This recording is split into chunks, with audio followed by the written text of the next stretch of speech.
हाँ, तो मेरे प्यारे साथियों, जैसा कि आपको पता होगा कि ये केमिस्ट्री की दूसरी क्लास होने वाली है। हमने पहली क्लास कवर कर लिया है, जो कि आपको वीडियो उपलब्ध करा दिए गए हैं माइंड ओपन यूट्यूब चैनल पर। तो आप जाकर अभी नहीं देखें तो देख सकते हो, उसमें परमाणु संरचना और पदार्थ की प्रकृति के बारे में जितने भी मोस्ट इंपॉर्टेंट क्वेश्चन थे उसको हमने क्या सॉल्व कर लिया है उस अच्छे तरीके से।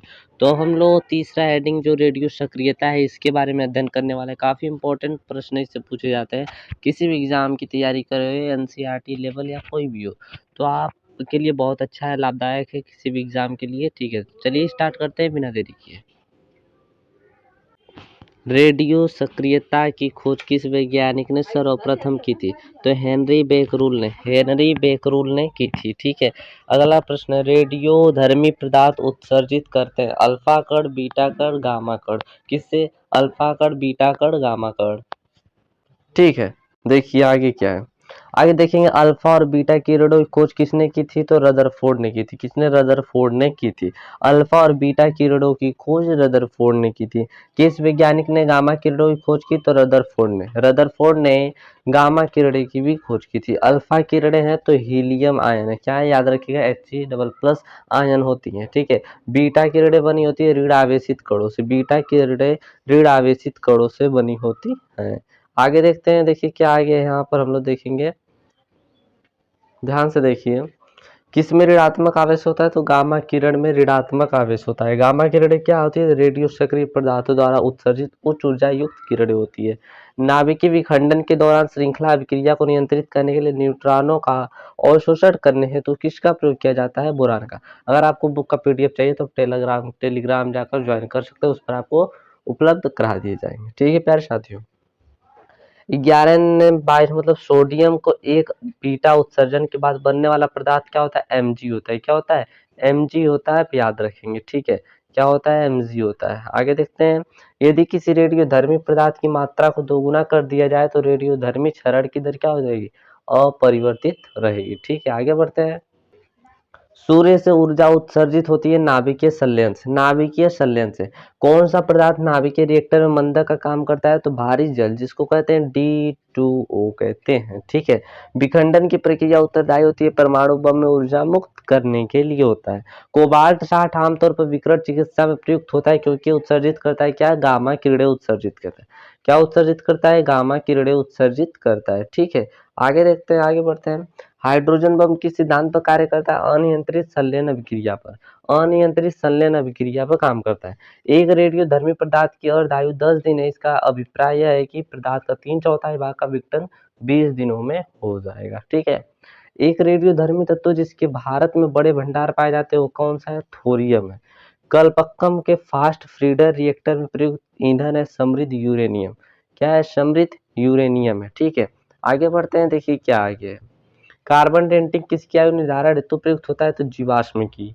रेडियो एक्टिवता को मापा जाता है गीगर मूलर काउंटर द्वारा। रेडियो सक्रियता दर का इकाई मात्र क्या होता है? बेकुरल होता है। बेकुरल होता है। परमाणु बम किस सिद्धांत पर आधारित होता है? नाभिकीय विखंडन पर। नाभिकीय विखंडन पर आधारित होता है। ठीक है, मोनोजाइट क्या है? तो थोरियम का एक अयस्क है। मोनोजाइट थोरियम का एक अयस्क है। फोटोग्राफिक प्लेट की कौन सी रेडियो एक्टिव विकिरण सर्वाधिक प्रभावित करती है? तो अल्फा किरणें करती हैं। क्या करती है? अल्फा किरणें करती हैं। आगे बढ़ते हैं, देखिए क्या है, आगे देखेंगे हम लोग प्यारे साथियों। परमाणु बम में किस तत्व का प्रयोग करते हैं? यूरेनियम या प्लूटोनियम का। ठीक है, याद रखिएगा, परमाणु बम में दो तत्व यूरेनियम या प्लूटोनियम का इस्तेमाल कर सकते हो। यूरेनियम के रेडियो एक्टिव विघटन के फलस्वरूप अंततः क्या बनता है? तो सीसा, लेड बनता है। ठीक है, आगे देखिए, यूरेनियम और थोरियम में से कौन सा तत्व अधिक ऊर्जा सक्षम है? तो थोरियम है। हाइड्रोजन बम का कार्यकारी सिद्धांत ड्यूटेरियम के नाभिकीय संलयन को अनियंत्रित अभिक्रिया होता है। तो देखिए, अब अगला टॉपिक इसमें आएगा आपका समस्थानिक, समभारिक तथा समन्यूट्रॉनिक। इसमें भी हम दो टॉपिक को सॉल्व करेंगे। ठीक है, तो समस्थानिक, समभारिक, समन्यूट्रॉनिक है। तो एक बात बता देना चाहता हूँ, देखिए अगर आपने अभी तक पीछे का वीडियो नहीं देखा है फिजिक्स के, बायोलॉजी के, केमिस्ट्री के, तो वीडियो देख लीजिएगा। फिजिक्स के 2 वीडियो अपलोड किए जा चुके हैं, केमिस्ट्री का दूसरा वीडियो बन रहा है और बायोलॉजी की एक वीडियो अपलोड कर दी गई, उसको आप देख लीजिएगा। आपके लिए किसी भी एग्जाम की तैयारी कर रहे हो प्यारे साथियों, आपके लिए बहुत इंपॉर्टेंट है, तो आप लोग मन लगाकर बस पढ़ाई कीजिए प्यारे साथियों, और ज़्यादा से ज़्यादा इस वीडियो को शेयर कीजिए, एक लाइक ठोकर जाइएगा, और अभी तक चैनल से ज्वाइन नहीं हुए तो चैनल को सब्सक्राइब कर लीजिएगा। चलिए तो स्टार्ट करते हैं बिना देरी किए। देखिए, किस तत्वों के समस्थानिकों के बीच अंतर किनकी भिन्न अलग अलग संख्या की उपस्थिति का कारण होता है? तो न्यूट्रॉन। क्या होता है? न्यूट्रॉन होता है। ठीक है, आगे बढ़ते हैं। देखिए देखिए क्या आगे, किस परमाणु नाभिक का आइसोटोप वो नाभिक है जिसमें प्रोटॉन की संख्या वही होती है परंतु न्यूट्रॉन की संख्या भिन्न भिन्न होती है। ठीक है, हाइड्रोजन के रेडियो सक्रिय समस्थानिक को कहते हैं तो टाइटेरियम कहते हैं। हाइड्रोजन के रेडियो सक्रिय समस्थानिक को टाइटेरियम कहते हैं। हाइड्रोजन के समस्थानिकों की संख्या कितनी होती है? तो 3 होती है। कौन कौन सी होती है? तो एक 1h1 होती है, एक 1s2 होता है, एक 1s3 होता है। ठीक है, आप याद रखेंगे। अगला देखिए, प्रोटॉन की समान संख्या किंतु न्यूट्रॉन की भिन्न भिन्न संख्या वाले परमाणु को क्या कहते हैं? तो समस्थानिक कहते हैं। समस्थानिक का मतलब जिसका परमाणु क्रमांक समान हो, और परमाणु क्रमांक ही क्या होता है? प्रोटॉन होता है आपका। ठीक है, आगे बढ़ते हैं। 8 ऑक्सीजन 16, 8 ऑक्सीजन 17 और 8 ऑक्सीजन 18 को क्या कहते हैं? तो समस्थानिक है, क्योंकि देखिए सभी का परमाणु क्रमांक यहाँ पर क्या है? समान है, तो ये क्या हो जाएंगे? समस्थानिक हो जाएंगे। ठीक है, अगला देखिए, सर्वाधिक संख्या में समस्थानिक किसमें पाए जाते हैं? तो पोलोनियम में। पोलोनियम के होते हैं। ठीक है, पोलोनियम का समस्थानिकों की संख्या 27 होती है। पोलोनियम पोलोनियम के समस्थानिकों की संख्या क्या होती है? 27 होती है। इंपॉर्टेंट प्रश्न है। आगे बढ़ते हैं। देखिए आगे क्या है, आइसोटोन होते हैं तो समान संख्या में न्यूट्रॉन होते हैं। आइसोटोन समान संख्या में न्यूट्रॉन होते हैं। वे आयन जिनमें इलेक्ट्रॉनों की संख्या समान होती है क्या कहलाते हैं? सम इलेक्ट्रॉनिक। सम इलेक्ट्रॉनिक कहलाते हैं। ठीक है, एल्युमिनियम 3+ किसके साथ सम इलेक्ट्रॉनिक है? तो F, याद रखिएगा F- है। ठीक है, जिसे फ्लोरीन कहते हैं, याद रखिएगा। देखिए यहाँ पर नियान, सोडियम, फ्लोरीन, मैग्नीशियम के बारे में क्या सही, ये एक दूसरे के सम इलेक्ट्रॉन है। क्या है? एक दूसरे के सम इलेक्ट्रॉन है। ठीक है, 18 आर्गन, 40 की बात करें, फिर पोटेशियम की बात करें, कैल्शियम की बात करें तो ये समभारिक है, क्योंकि देखिए परमाणु जो भार होता है इन लोग का क्या है? समान है। ठीक है, इसलिए समभारिक है। किसके उत्सर्जन से समभारिक उत्पन्न होते हैं? तो बीटा किरण से। किससे? बीटा किरण से होते हैं। ठीक है, याद रखिएगा। आगे बढ़ते हैं। देखिए प्यारे साथियों क्या आगे है, आगे देखेंगे अगर हम लोग, तो कोबाल्ट 60 आमतौर पर विकृत चिकित्सा यथा कैंसर जैसे रोगों की प्रयुक्त होता है क्योंकि ये उत्सर्जित करता है क्या? गामा किरणें उत्सर्जित करता है। ठीक है, रक्त कैंसर, ल्यूकोमिया को नियंत्रित करने के लिए उपयोग किए जाने वाला रेडियो आइसोटोप कौन सा है? तो कोबाल्ट 60 है। भिन्न तत्वों के वे परमाणु जिनमें न्यूट्रॉन की संख्या समान होती है क्या कहलाते हैं? सम न्यूट्रॉनिक कहलाते हैं। विभिन्न तत्वों के ऐसे परमाणु जिनका परमाणु क्रमांक भिन्न होता है परंतु द्रव्यमान संख्या समान होती है वो समभारिक कहलाते हैं। आगे बढ़ते हैं। देखिए प्यारे साथियों क्या है, आगे देखेंगे, थायराइड ग्रंथि के कैंसर उपचार के लिए किस समस्थानिक का प्रयोग किया जाता है? तो आयोडीन 131 का प्रयोग किया जाता है। अब इसी प्रश्न में का अगला देखते हैं क्या है। देखिए साथियों, अगला प्रश्न है, लवण जो जल का अवशोषण करता है कहलाता है हाइग्रोस्कोपिक लवण कहलाता है। ठीक है, पीएच मूल्यांक दर्शाता है किसी घोल के अम्ल या क्षारीय होने का मूल्यांक को दर्शाता है पीएच। ठीक है, अमोनियम क्लोराइड का जलीय विलयन होता है तो क्षारीय होता है। कैसा होता है? क्षारीय होता है।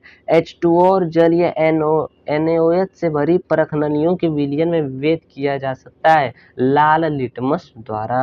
H2CO3 कैसा लवण है? तो एक अम्लीय लवण है। क्या है? H2 यहाँ पर है तो एक अम्लीय लवण है, आप याद रखेंगे। ठीक है, कैसा लवण है? अम्लीय लवण है। आगे बढ़ते हैं। किस लवण का जलीय विलयन लाल लिटमस को नीला कर देता है? Na2CO3 को। Na2CO3 कॉपर सल्फेट का जलीय घोल प्रकृति में अम्लीय होता है क्योंकि लवण में होता है हाइड्रोलाइसिस होता है। हाइड्रोलाइसिस होता है। स्वर्णकारों द्वारा प्रयोग में आने वाला एक्वारेजिया किसका मिलाकर बनाया जाता है? तो नाइट्रिक अम्ल तथा हाइड्रोक्लोरिक अम्ल। ठीक है, काफी इंपॉर्टेंट प्रश्न है। दोनों के सोडे का रासायनिक सूत्र होता है Na2CO3 होता है।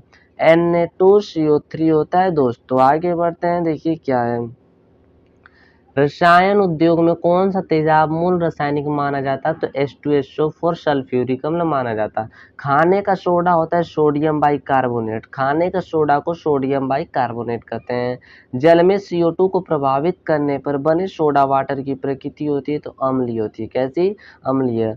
फोटोग्राफी की प्लेट पर किसकी परत चढ़ाई जाती है? सिल्वर ब्रोमाइड की परत चढ़ाई जाती है।